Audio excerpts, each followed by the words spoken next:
Hello coucou, de petite vidéo, je fais mon cinéma pour parler cinéma, puisque j'ai eu la possibilité d'aller en salle aujourd'hui pour voir le film de Sergueï Lonitza, de Procureur. Je vais vous débriefer très vite fait l'histoire.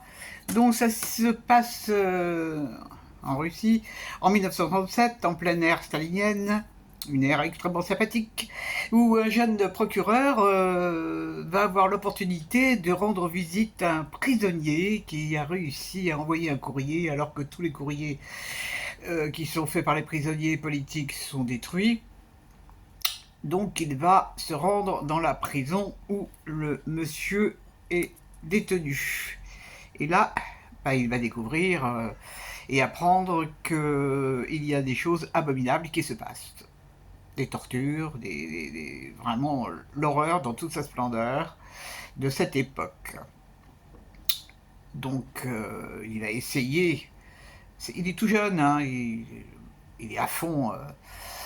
Et donc il va essayer de se rendre en visite à un plus haut procureur que lui, en espérant pouvoir obtenir quelque chose pour rétablir la situation, parce qu'il y a une sombre histoire là-dedans de services secrets qui sont très très curieux, qui dépendent de personne, mais qui sont pas vraiment indépendants. Enfin, c'est très très très très compliqué, très très secret et très très très abominable.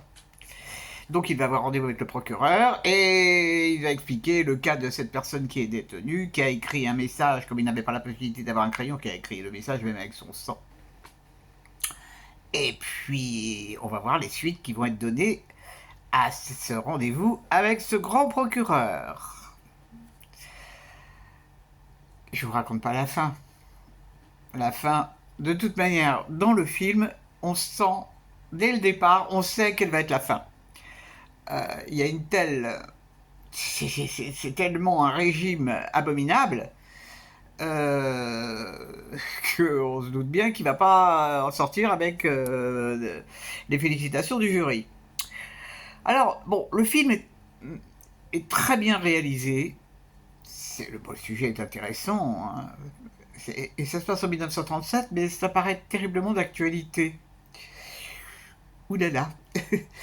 Mais c'est quand même très très long. C'est très très long. Mais ça, c'est voulu par le réalisateur qui veut faire sentir cette ambiance pesante. Alors on voit beaucoup de couloirs, beaucoup d'escaliers.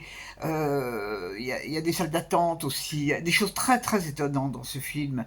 Alors c'est tourné en couleurs, mais c'est des couleurs extrêmement sombres. Donc c'est vraiment... Bon, bon, bon, bon, bon, bon, bon, bon, bon, bon. C'est très dur, hein. Franchement, on n'en ressort pas joyeux. Alors, ça m'a rappelé quand même un film que j'avais vu qui, lui, se passait en Allemagne de l'Est, qui était La vie des autres, qui parlait aussi, avant la chute du mur de Berlin, de ce qui se passait dans les régimes autoritaires comme ça. Et bon, moi, je suis peut-être trop romantique, j'ai préféré La vie des autres, qui disait autant de choses, euh, qui était aussi fort, et qui pour moi, j'ai préféré. Bon, mais ce film-là, il est puissant, hein. Mais je ne me suis pas attaché au personnage du tout. C'est tellement inhumain ce qui se passe, de voir ces hommes qui ont le pouvoir. Bon, ça va avec l'atmosphère du moment, quoi. Ça va avec l'atmosphère du moment. Et c'est pas. Bon, c'était peut-être pas un film à voir en ce moment. Mais bon, il est sorti en ce moment, donc je suis allé le voir. Donc si vous avez la possibilité, ou si vous ne l'avez pas vu, je vous recommande de voir La vie des autres, hein, qui est un grand film, très très très intéressant, et plus abordable, plus facile. Enfin, moi je le trouve plus facile d'accès. Voilà, voilà.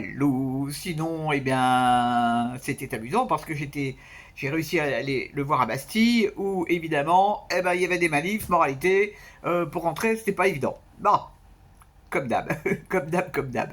Bon, mais c'est pas grave, je suis content d'être sorti quand même. Ça change les idées. J'espère que vous êtes tous en pleine forme et que vous avez vu des bons films. Et je vous dis salut, salut, à la prochaine pour parler cinéma ou autre.